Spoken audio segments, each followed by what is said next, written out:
La entrevista Prime. ¿Qué tal? ¿Cómo están? Muchas gracias por acompañarnos en una nueva edición de la entrevista Prime. Y este día conversamos con el diputado y presidente de Convergencia Social, Diego Ibáñez. Diputado, ¿cómo está? Muchas gracias por acompañarnos. Muchas gracias por la invitación, Andrea. Vamos a hablar de varios temas porque estamos ya a pocos días de la cuenta pública del presidente Gabriel Boric, pero quiero partir por lo que veíamos en el Centro de Justicia durante esta jornada y la jornada de ayer. Principalmente, ¿qué sensación le dejó lo que ocurrió ayer muy temprano cuando llega Daniel Jadue, el alcalde de Recoleta, a la audiencia de formalización en medio de el respaldo de muchos de sus partidarios, de algunas tensiones ahí con los medios de comunicación? ¿Qué sensación a usted en lo personal le dejó aquello? Mire, yo creo que aquí hay que dejar que las instituciones funcionen. El propio alcalde Jadue señaló que esto era una oportunidad para que él pruebe que los elementos probatorios que levanta la Fiscalía, que tiene todo el derecho a proponerlo, no tienen asidero, y creo que aquí hay que esperar el resultado de este proceso. Y bueno, respecto de justamente lo que se provocó con la gente. La puesta en escena, digamos. La puesta en escena, yo creo que constitucionalmente existe un derecho de reunión, de manifestación, que en este caso, a mi juicio, se provoca también una tensión, hay una polarización política y no es de mi interés como que eso provoque tensiones en el mundo político. Cuando hay formalizaciones de alguien de otro color político o de otro tipo, también se acompaña por parte de algunos políticos, parlamentarios, que ocurren. Eso es parte del derecho de cualquier imputado y creo que no profundizaría más en ese aspecto. Ya, pero ¿a usted le parece, por ejemplo, que el presidente de un partido oficialista como el Partido Comunista asista a una puesta en escena, digamos, de esas características? Yo conversé con Lautaro, sí, se refiere a Lautaro Carmona, sí, por ¿no? supuesto. Claro, bueno, él también está en el derecho de acudir, de colaborar en esto, y creo que desde ese punto de vista no desdramatizaría, digamos, que él personalmente haya asistido a la audiencia. Por lo demás, todas son públicas, son transparentes, es parte del derecho constitucional de cada imputado y es parte, digamos, de lo que debe ocurrir en cualquier democracia. ¿No le complica a usted? Porque aquí nada, ha sido interpretado como una especie de presión indebida. Es que cuando fueron los parlamentarios de derecha, tampoco creo que su presencia en algún juicio sea una presión indebida. Los jueces son independientes en Chile. Tenemos que dejar que funcionen las instituciones. Los jueces es un poder aparte del Poder Ejecutivo, eso constitucionalmente está consagrado y creo que no provoca ningún tipo de presión que se haga este tipo de... ¿Y en ese sentido comparte o no lo que dijo el subsecretario del Interior? Que dijo que la justicia no es para transformar a las fuerzas políticas en barra, a propósito de esa misma intervención. Toda vez que el Ministerio Público es un poder autónomo del gobierno, toda vez que los jueces van a dirimir esto con el poder, digamos, de la prueba en su sano juicio, yo creo que aquí hay una manifestación que es legítima, uno puede compartirla o no, ¿Usted pero la es comparte legítima. o no? Esa es la pregunta. Es que si yo me pongo a decir que comparto una manifestación en contra de un imputado o estoy en contra, el día de mañana salen titulares diciendo este está a favor, este está en contra. Yo creo que aquí lo importante conocer su opinión, diputado, porque usted es presidente de un partido oficialista y porque esto ha generado una tensión al interior del oficialismo de acuerdo a lo que hemos visto con estas declaraciones del subsecretario del Interior, sí, y la respuesta que ha habido del presidente del Partido Comunista. Mi posición es que las instituciones funcionen. Desde ese punto de vista uno podría decir, soy barra brava de que las instituciones funcionen y que se aplique la ley y que sea todo lo más transparente posible. Ya, ¿y usted le molesta o le parece complicado que se genere esta fricción al interior del oficialismo a pocos días de la cuenta pública del presidente? Lo hemos conversado con algunos parlamentarios. Yo creo que aquí cada quien es adulto y está en su legítimo derecho de dar su opinión. Yo solo espero que este juicio revele todo lo que efectivamente sucedió y que las instituciones, por cierto, funcionen. Claro, pero mi pregunta apunta a los efectos políticos de lo que esto genera en el ambiente cuando el presidente está a punto de dar la cuenta pública, cuando quizás se requieren señales de unidad de parte del oficialismo y vemos por el contrario que hay ahí una tensión entre sectores del oficialismo. Ayer yo estuve en el Congreso todo el día. Estuvimos trabajando arduamente en una comisión investigadora que es transversal y le aseguro que no hubo ni una palabra respecto a este tema. Estamos viendo la comisión investigadora de incendios, estuve en la comisión de pesca, estamos votando la ley de pesca, estuve en el Congreso votando proyectos de salud y no hay ninguna tensión en el ambiente parlamentario sobre este tema en particular. ¿No hubo tensión por las palabras del subsecretario del Interior? Es que le reitero, estuve en la comisión, trabajo con los parlamentarios de izquierda, de derecha, el Partido Comunista, el Frente Amplio, qué sé yo, y yo, la verdad, honestamente, te lo digo, de corazón, no veo tensión en ese espacio de trabajo que a mí me toca cumplir. Ya, por lo tanto, no lo ve como un problema para el presidente que esto ocurra, insisto, a días de la cuenta pública. No lo ve como un problema.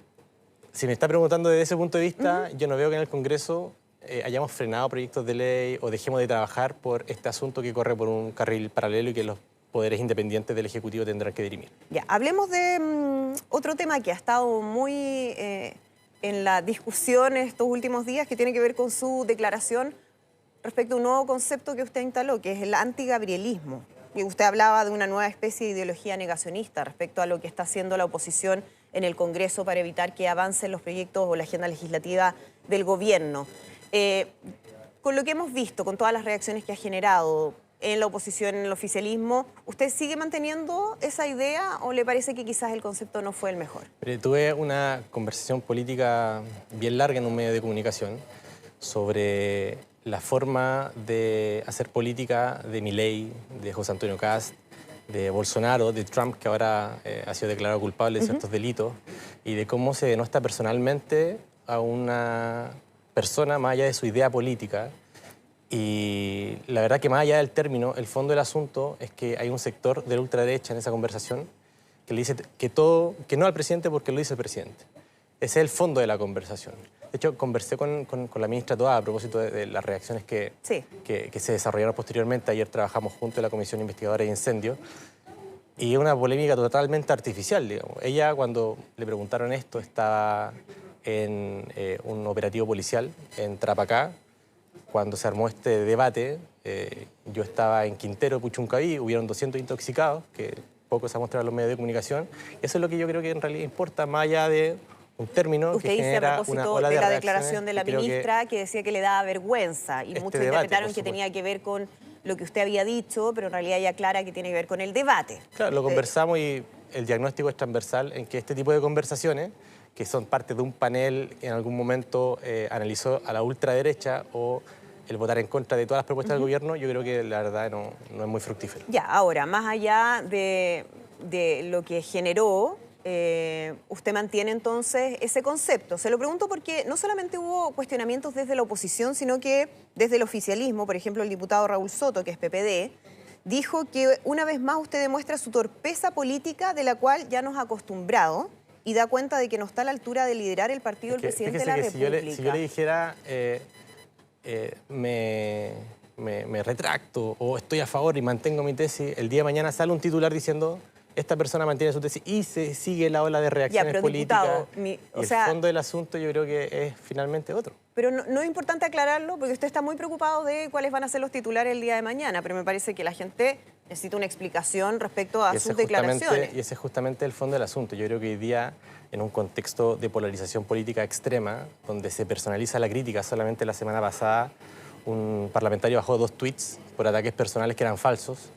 Y yo creo que ese tipo de cosas no colabora al país más que a la política. Y preocuparnos de los temas importantes es lo que a mí me convoca, más allá que seguir con esta ola de reacciones. Claro, pero aquí ha habido una discusión política y ese concepto surge a raíz de una crítica política que usted hace, de por qué no se ha podido avanzar en la agenda legislativa, de cuáles han sido los problemas que ha tenido que enfrentar el gobierno.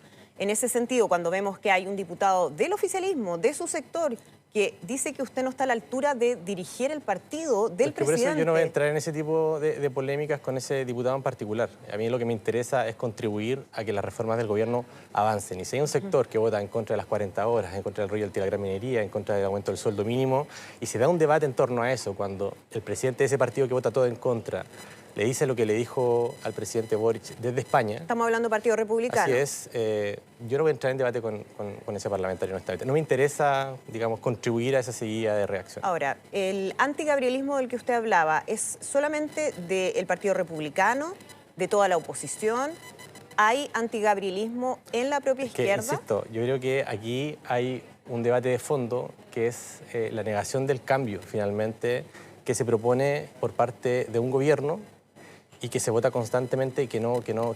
Y ese es finalmente el debate de fondo. Aquí yo no quiero, insisto, no, pero es que ese es el debate de fondo y por eso polémica. yo se lo estoy preguntando, más allá del concepto, pero estoy citando el concepto que usted utiliza para referirse a cómo se niega la posibilidad de cambiar la agenda legislativa, por distintas razones. Usted lo llama antigabrielismo, desde la oposición tendrán otras razones. Mi pregunta es que si esa posición la tienen solo en el Partido Republicano, o también es Chile Vamos, o también en algunos otros sectores que se han opuesto, a proyectos que ha impulsado el Ejecutivo. Es un fenómeno, yo creo que es un fenómeno muy propio finalmente de la ultraderecha en el mundo. Cuando usted ve a la ultraderecha en España, cuando Milei acusa personalmente a, si no me equivoco, la esposa del presidente Pedro Sánchez, personalmente eso finalmente provoca que se rompan las confianzas y que los puentes que se necesitan para hacer avanzar la reforma de pensiones, por ejemplo en Chile, no prosperen. Claro, pero mi pregunta no apunta a esas descalificaciones, que lo podemos conversar. Apunta a eso. Apunta a el por qué no se ha podido avanzar en proyectos que son claves para el gobierno. Yo esperaría que finalmente se construyan esos puentes, no se generen caricaturas ni se personalicen las críticas para justamente crear un clima donde se pueda avanzar en la reforma y podamos hablar finalmente de lo importante. Ayer le preguntábamos de esto al presidente del Partido Republicano, Arturo Esquilla, que estaba aquí sentado donde está usted hoy, y él dijo que lo que proponen es malo para Chile. Decía, ¿por qué vamos a aprobar algo que nos parece que es malo para Chile? Y que no han rechazado todo, porque de hecho el sábado el oficialismo dijo va a estar cacareando, esa fue la palabra que usó, jactándose de lo que se ha avanzado en la agenda de seguridad.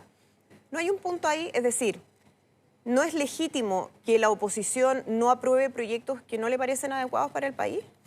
Es totalmente legítimo que ellos tengan una crítica a las propuestas de gobierno. Es totalmente legítimo. Lo que yo no comparto es que cuando tú ves que el Royalty de la Gran Minería, que el Partido Republicano votó en contra, colabora en, yo soy de la región de Valparaíso, en Catemu para financiar sueldos a cuidadoras con impuestos que vienen de grandes mineras como Anglo American, yo creo que eso es justicia. Hoy cuando tú ves que las 40 horas se están aplicando en mucho retail del comercio, ayer estuvimos con los trabajadores del portal El Belloto, que pueden salir hoy 1 hora antes en Quilpué, eso contribuye a la política. Yo no veo que intrínsecamente el valor de esa propuesta sea negativo para el país. Cuando tú ves que hoy se ha triplicado la recaudación por la ley Papito Corazón, creo que son cosas positivas.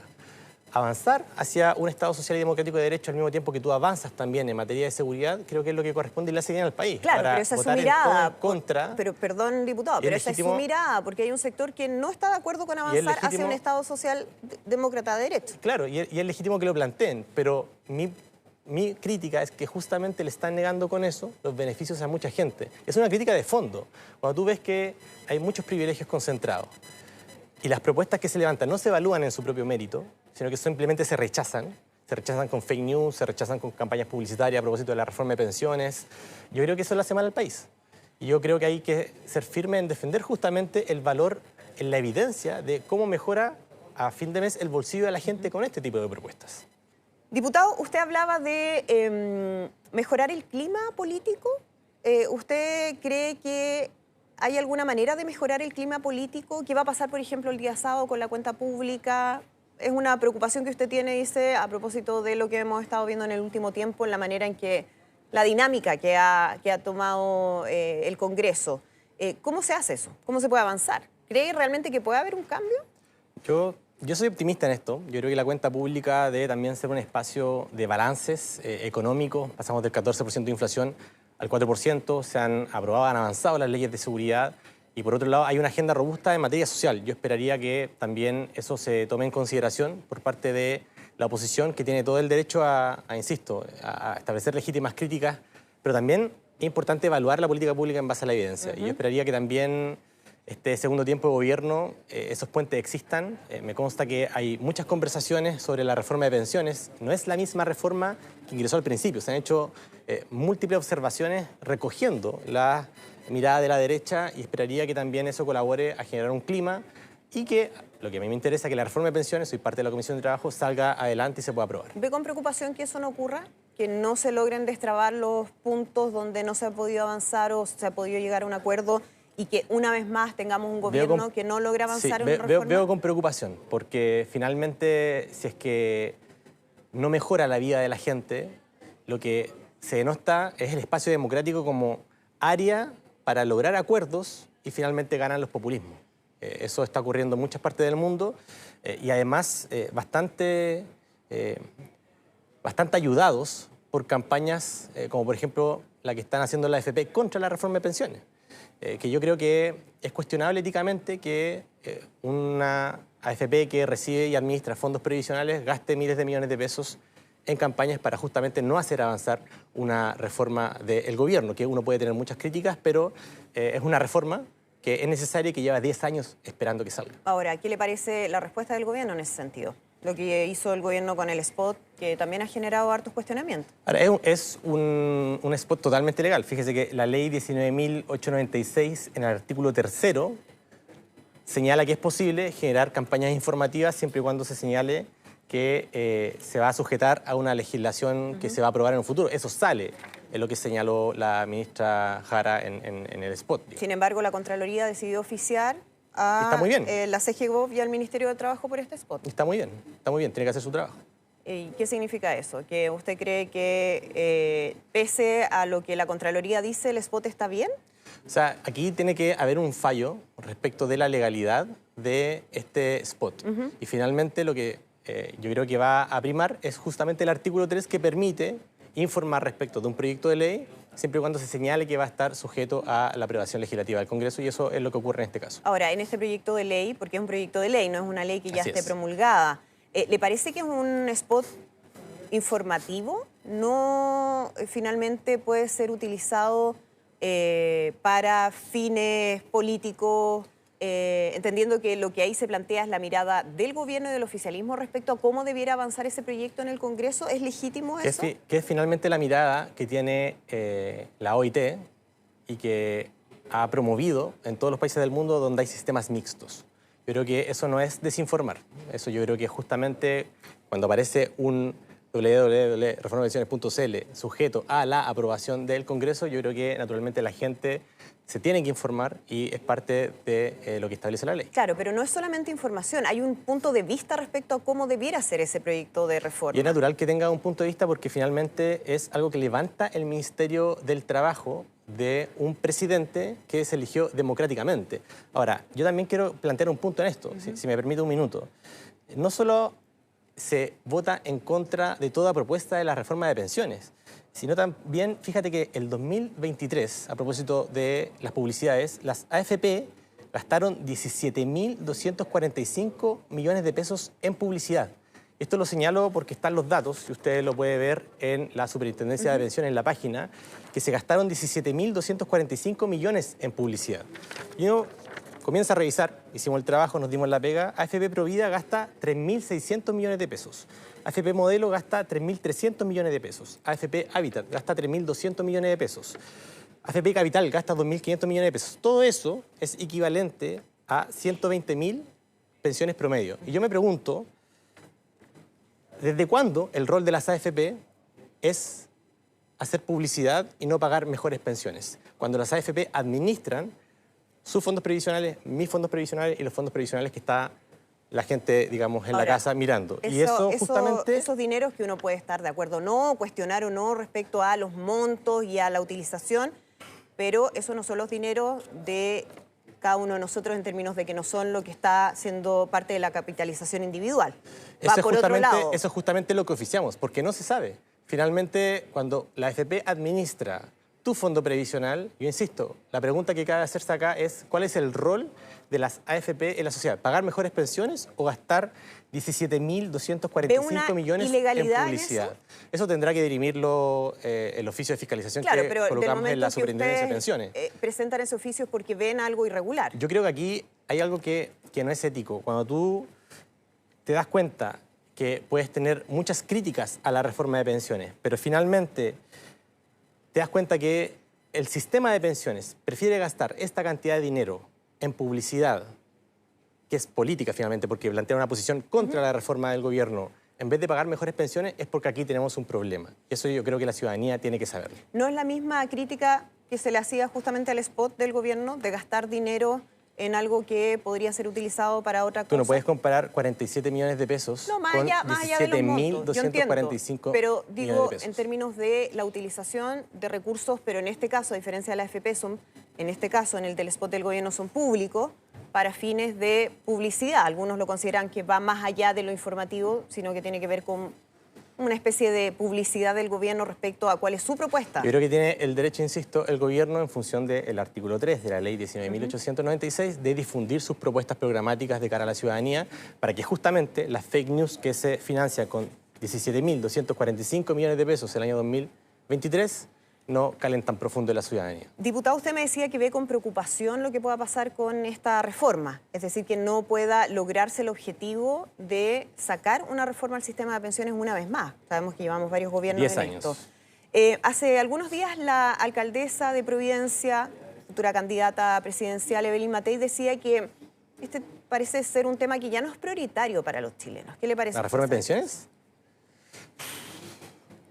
No sé, mire, hoy en la mañana estuvimos en Villa Independencia, en Villa del Mar, colocando la primera piedra de reconstrucción de la sede vecinal de Villa Independencia. Conversé con varios vecinos.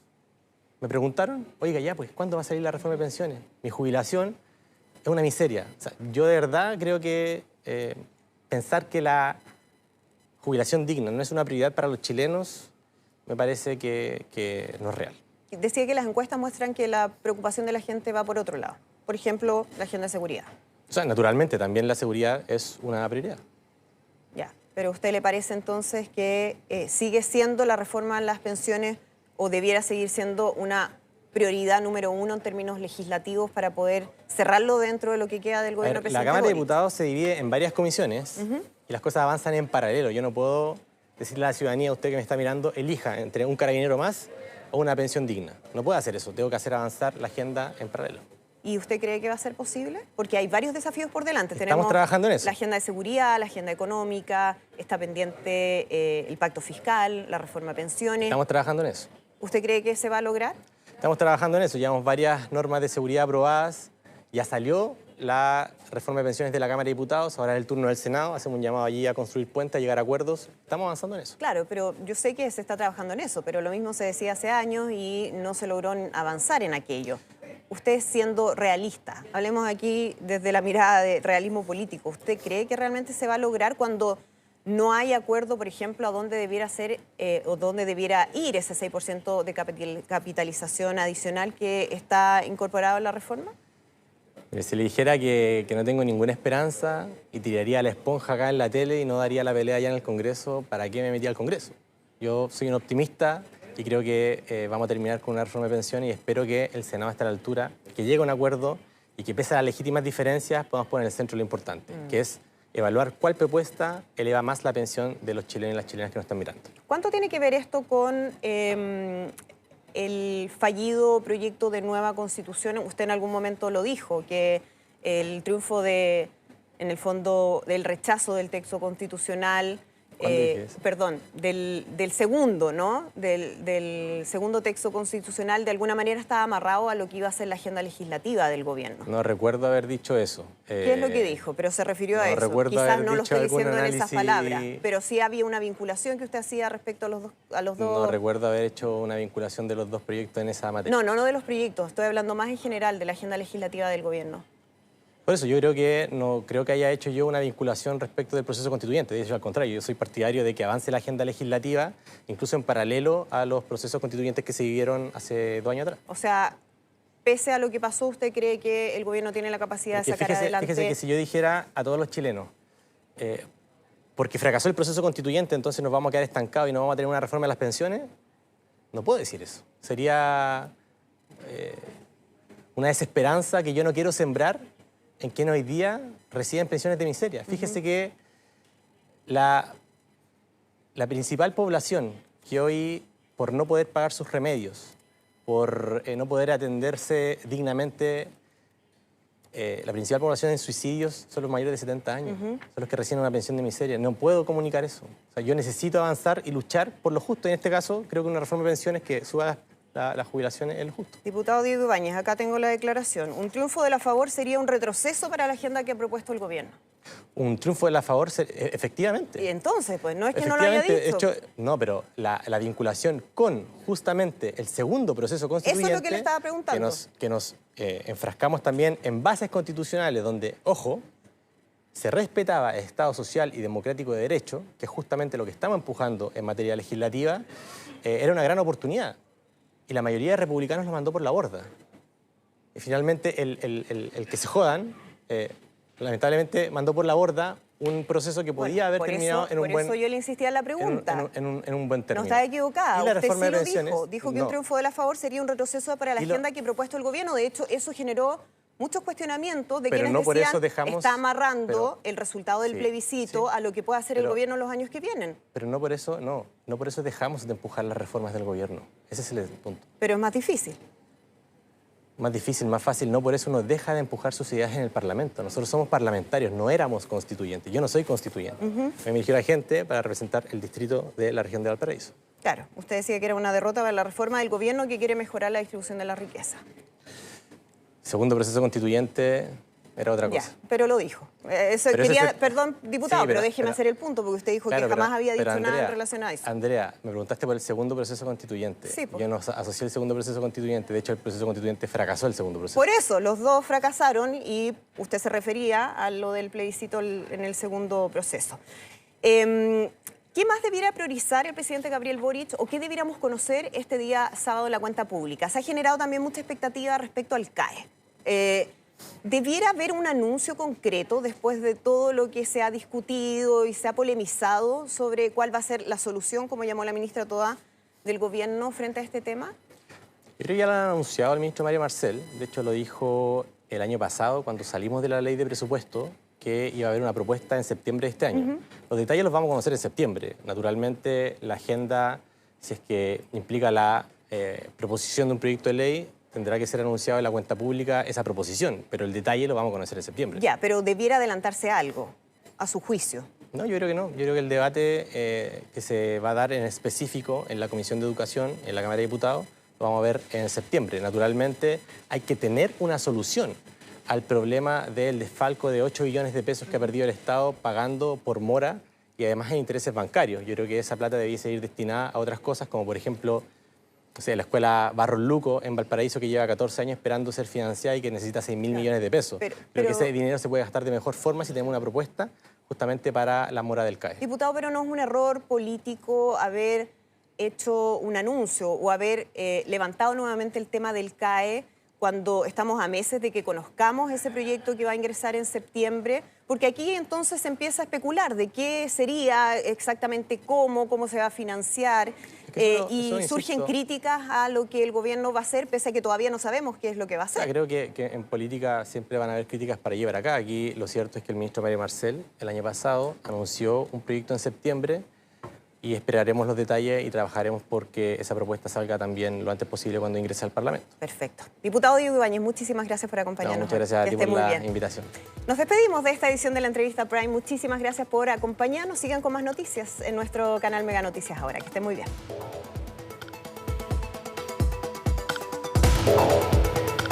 La entrevista Prime.